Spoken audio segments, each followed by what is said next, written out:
And welcome to part two. Picking up on question 17. I reread it after taking care of some family issues, and I think I have this figured out now. So what it comes down to is that in question 17, this is from where we left off in the first video, so this is going to be part two. In question 17, we're going to divide um, by the number of people that are right-handed, which is 166, over the total number of people that put the phone up to their left ear. So it says, among 216 subjects who prefer to put the phone to the left ear, by the way, I do, and I would have been one of those 166. So that 216, these are the people who hold the left ear. That's the number that hold it with their right hand. For the people who right-handed, are for the people who prefer to hold their phone to their right ear, which is going to be 452, 436 of those, which is like a really staggering percent. Like this is definitely going to be, they're absolutely going to reject the null hypothesis on this one, no question about it. And we're looking at this at a level of significance of 0.01. There will be absolutely no problem in doing that. So we're going to go ahead and get the p-value for this one, and we're going to put the data in. I'll bring this over to the table now, and I'm going to go and share over here.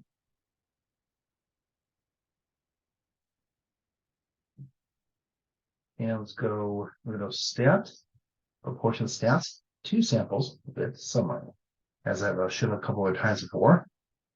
So we're going to take 166, 216, then 436, 452. Okay. As we mentioned before, the null is the difference is 0. The alternate is P1 is less than P2. So we'll say that P1 minus P2 is less than 0. We want this to level of significance 0.01. And let's go ahead and repeat this. And yeah, for sure. I mean, look at that test statistic, like negative 7.94. That's way over. And the p-value is less than 0.001. So we're going to put that information down here for the p-value. People, I'm going to show this back here. So we get a problem where you ask for the p-value and they say it's less than 0.0001, just put 0.001. And then for 4, we're going to ask the question, is p less than alpha? So is 0.0001 less than 0.01? Yes. And because that's the case, therefore we reject the null hypothesis. So now it's the case that since the claim was focused on the alternate, we reject the null. So that means we're rejecting this. We're going to say, for our conclusion, there is sufficient evidence to support the claim.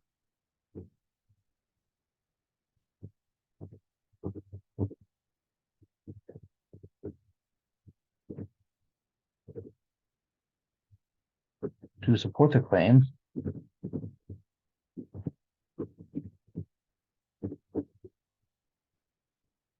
that what's the claim here?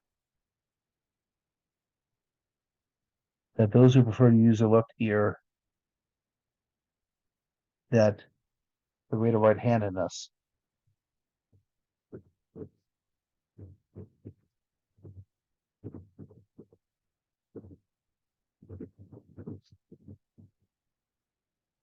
for those who prefer to use their left ear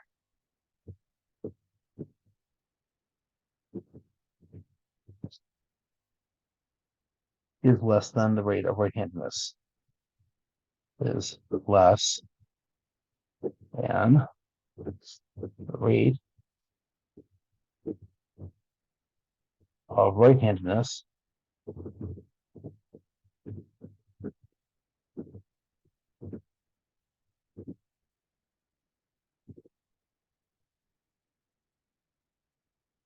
For those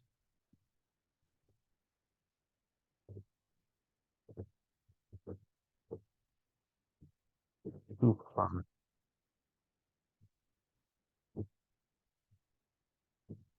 They're right there.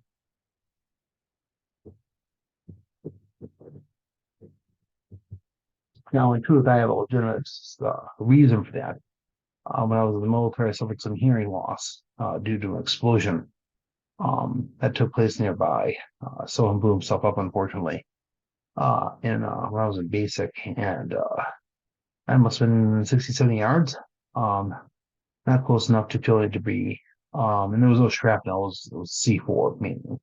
But the concussion slowly had a big impact on my right ear and causing hearing loss as a result. So, but anyway, there's a proof of that there. So that's the third example. And I'm gonna wrap this video quick. One more video coming up with problems from section 9.2. So I'm gonna go ahead and stop this here and look forward to seeing you in the next video.